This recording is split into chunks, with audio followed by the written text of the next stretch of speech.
aking channel. Ayan.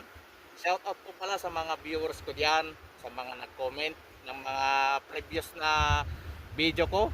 Ayan, shout out po sa inyong lahat. Ayan. Hindi ko na po isa-isahin. So, pasensya na po. Ngayon ko po ginawa itong video ito. Inspire po natin ulit. Hindi sa penetration test, kundi sa accuracy niya. Kung gaano ba kalayo yung kaya po niyang tamaan. Kaya pagpasensyahan nyo na mga viewers dyan, kung ngayon po ako gumawa ng video kasi busy po ako sa trabaho. So ngayon half day po ako. Kaya yung nalalabing oras na ito ay gagawin ko po itong video ito para ipakita ko sa inyo kung gaano ba kalayo yung kaya ba niyang tamaan. So ngayon, titisper po natin ito kung kaya ba niyang tamaan yung 50 meters at hanggang 100 meters. So gagamitin natin itong ating homemade air gun kung kaya ba niyang tamaan ang ganun kalayo, o kaya ba niyang tamaan yung ibon sa ganung kalayo.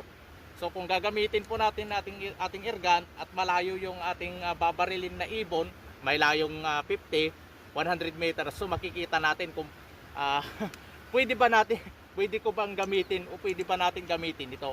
So ginawa ko po itong video ito para matest po natin kung ano ba yung kaya ba nito pagdating sa mga ganong kalayo. So yung mga mamahaling PCP, I think yung mga ganon po kalayo, 50 to 100 meters, ay kaya po ng mga mamahaling PCP yung mga ganon po kalayo. So ngayon, ititisper po natin itong ordinaryo na homemade air gun na aking ginawa. So tignan nyo po, hindi siya mukhang homemade kasi ang style po nito is parang dioxygen na.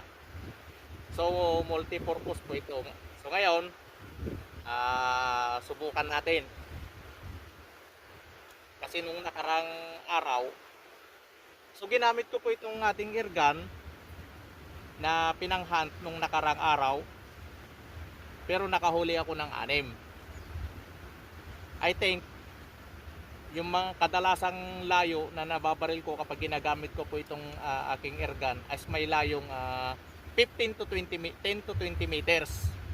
So ngayon, subukan natin kung kaya ba niya yung 50 at saka 100 meters. Kung pwede ba itong makipagsabayan sa mga mamahaling unit ng PCP. So tara na po ang aking pwesto. Ayan. So itong nilagyan ko po ng kahoy mula dito hanggang doon sa pwesto ko, ayan, ay may layong 50 meters. So ayun. So itong target lalagay natin doon sa malaking bato na yon kung kaya ba niyang tamaan. So bali 100 meters po yun hanggang dun sa aking pwesto kasi sinukat ko po yan kanina. So napagod po ako sa pagsukat. So gumamit po ako ng stick na 1 meters at sinukat ko hanggang doon bago ko po i-set up itong target na ito. So ayan, tignan nyo po ito. Ito na po ang ating target. So dito natin ipipisto ang ating isang cellphone para hindi po matamaan. So pupusto. So tignan nyo po yung layo ng aking target base. Mula dun sa aking target base hanggang dito sa aking target board ay may layo pong 100 meters. So mahirap-hirap na challenge po ito, pero siyempre gusto ko pong subukan kung kaya ba niya ang ganito po kalayo.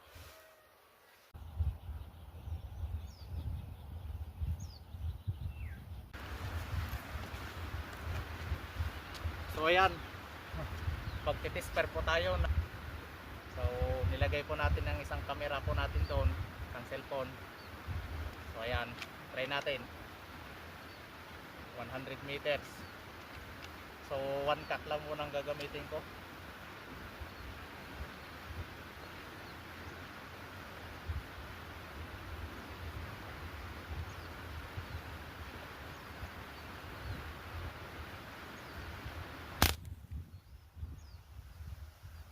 So ayan, isa pa.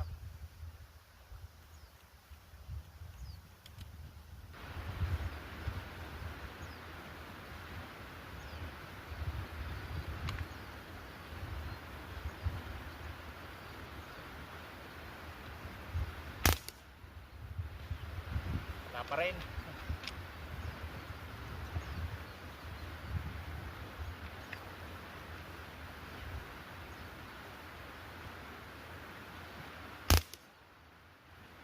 Ayun. Ayan. So hindi po tayo nagtagumpay sa 100 meter shooting test. So ngayon subukan naman nating inilipat ko po itong target.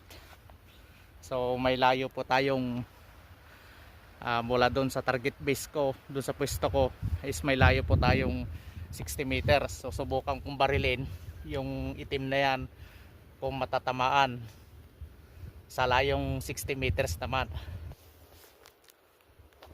Next 60 meters, subukan nating barilin. So tatlong bala ang ating gagamitin, dalawang Astro at saka isang Meteor. So subukan natin itong Meteor.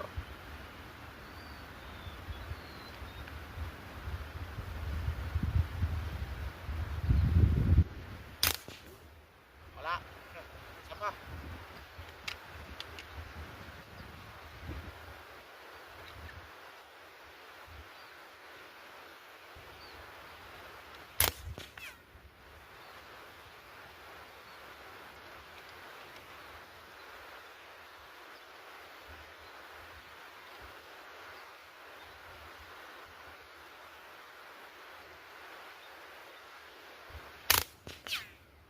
Wala.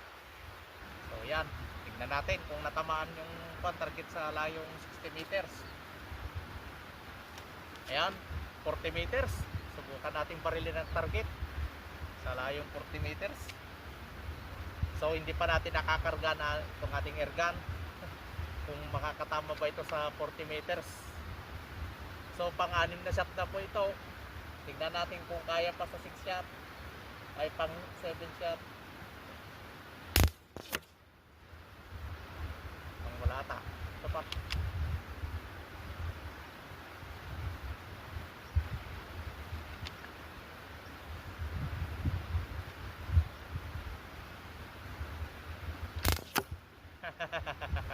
Noon, nakatama ng isa. Isa pa. Mahina na ata ating karga, oh.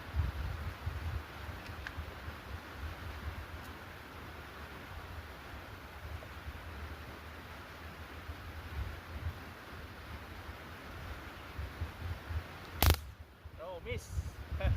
Ayan, tingnan natin. So, yan. Tingnan natin kung nasa full na yung 30 meter, 40 meters. Po sa aking record. So sa layong 100 meters, 60 to 100 meters, so hindi po niya ito natamahan. Ngayon sinubukan ko kanina sa layong 40 meters, so nakatama po ako. So hindi po ako nagkakarga. I think mga pang 7 shots na po yun. So ewan ko lang kung bagong karga, kung matatamaan pa niya itong target natin sa layong 40 meters. So yan po sa layong 40 meters. Ito na po yung kanyang natamaan. Isa, dalawa, dito medyo mababa yung isa. Yun. And then dito. So yan. So nakatama po tayo. Nakahit po tayo ng target. So yan lamang po yung natamaan po niya sa layong 40 meters. So 40 meters pwede na po, sa 40 meters po pwede na po tayong makatama ng ibon. So partida po yan, pang 7 shots na po yan, at saka hanggang kumbaga 7 shots, 8 shots, 9 shots. So 9 pellets po yung ating ginamit. Bali tagtatatlong shots. Ang ginamit ko kanina, although gumamit po ako ng Astro pellet at saka Meteor pellet. Kung alin ba yung mas, kumbaga dalawang shot sa Astro pellet at isang shot sa Meteor pellet. So sinubukan ko po yung pangalawang shots. Binaliktad ko, dalawang shots sa Meteor pellet at isang shots naman sa Astro pellet. So ang nakatama po dito na ginamit kong bala ay Astro pellet. So itong sa 40 meters, so Astro pellet, medyo maganda na po. At ito po yung tinamaan po ng ating balang Meteor. So yan. So yan, nakita nyo na po yung video sa pagtest po na, base sa pagtest po natin ng ating airgun. So alam na natin kung ano yung kakayahan, kung gaano kalayo yung kaya pong tamaan, targetin ng ating CO2 airgun. Bagamat ito ay PCP, pero alam natin na ang bawat kakayahan ng airgun. So gaya ng sinabi ko kanina, yung 45 caliber pistol ay kaya pong targetin ang layong 50 hanggang 80 meters. So pagdating sa 100 meters, mahirap na pong makatama ang 45 caliber pistol. So yung pong long barrel po na 22 caliber LR, kumbaga may bala pong live bullet, is kaya din pong tumarget ng up to 50 to 100 meters. So sa mga ibang PCP unit naman, siguro hanggang 80 to 900 meters siguro. Kung hindi siguro pagdating sa 100 meters, siguro kahit PCP pa yan, hirap na siguro makatama yan ng target. So alam natin kung ano yung distansya o limitasyon ng paggamit ng ating airgun. So yun lamang po. So salamat po, please support ang aking channel. So like and subscribe at pindutin ang notification bell para lagi kayong update sa aking next video. So thank you for watching and God bless. Bye bye.